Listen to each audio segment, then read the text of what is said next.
एक डॉक्टर की एक चूक और मरीज की मौत, एक दोस्त का एक फॉरवर्ड और दूसरे की इज्जत नीलाम, एक ड्राइवर की एक झपकी और कई जिंदगियां तबाह। इन सब में एक बात कॉमन थी, किसी की भी नीयत बुरी नहीं थी। तो फिर इन्हें सजा क्यों मिली? क्योंकि कानून आपकी नीयत से ज्यादा आपके एक्शन की परवाह करता है।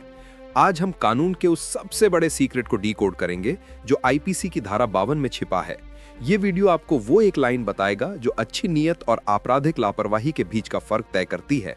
अगर आपने ये नहीं सीखा तो आपकी अच्छी नीयत भी आपको जेल जाने से नहीं बचा पाएगी।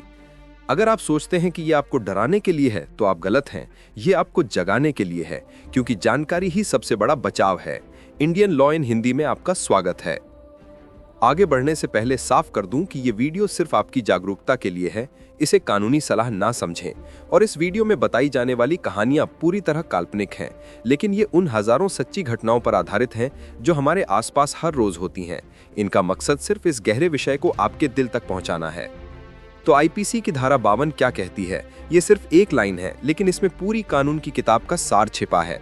ये कहती है, कोई भी काम गुड फेथ या सद्भाव पूर्वक नहीं माना जाएगा अगर उसे उचित सावधानी और ध्यान यानी ड्यू केयर और अटेंशन के बिना किया गया हो। इसका मतलब क्या हुआ? इसका मतलब है कि कानून के दरबार में एक तराजू है। एक पलड़े पर वो आपकी अच्छी नीयत को रखता है, लेकिन दूसरे और भारी पलड़े पर वो आपके एक्शन को रखता है।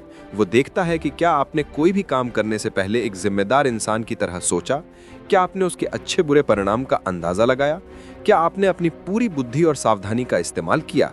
अगर आपने लापरवाही की है तो आपकी अच्छी नीयत का पलड़ा हमेशा हल्का रह जाएगा। इससे पहले कि मैं आपको असली जिंदगी के झकझोर देने वाले उदाहरण दूं, मैं आपसे एक सवाल पूछना चाहता हूं।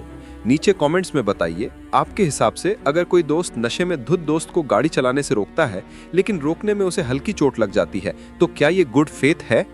हाँ या नहीं में जवाब दीजिए। मैं जानना चाहता हूं कि आप क्या सोचते हैं। चलिए अब उन असली घटनाओं से प्रेरित कहानियों को देखते हैं जहां अच्छी नीयत भी लोगों को नहीं बचा पाई। कहानी एक फॉरवर्ड और बर्बाद जिंदगी।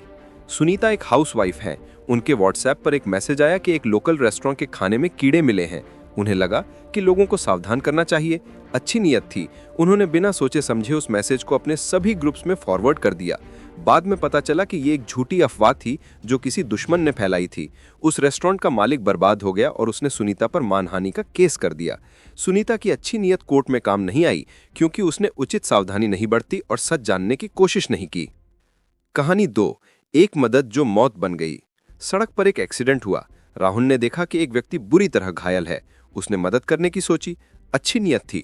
उसने घायल व्यक्ति को जैसे तैसे उठाकर अपनी गाड़ी में डाला और हॉस्पिटल की तरफ भागा। लेकिन घायल व्यक्ति को स्पाइनल इंजरी थी और गलत तरीके से उठाने की वजह से हॉस्पिटल पहुंचने से पहले ही उसकी मौत हो गई।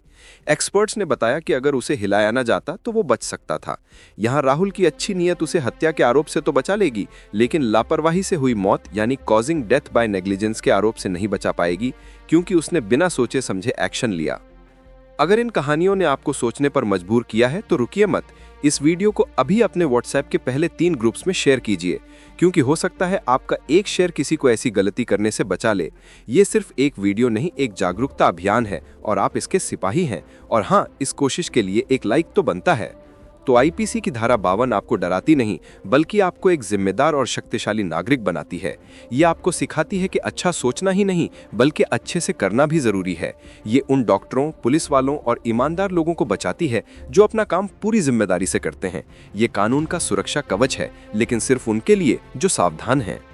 तो आज हमने सीखा कि कानून की सबसे बड़ी अदालत आपकी नीयत नहीं, बल्कि आपके कर्म को देखती है। अच्छी नीयत प्लस जिम्मेदार एक्शन बराबर असली गुड फेथ। अब मैं चाहता हूं कि आप सब इस मुहिम का हिस्सा बने। नीचे कमेंट्स में जाकर लिखिए #मैं जिम्मेदार हूं। मुझे देखना है कि आज कितने लोग एक जिम्मेदार नागरिक बनने का प्रण लेते हैं। ये आपका कमेंट इस वीडियो को और लोगों तक पहुंचाने में मदद करेगा।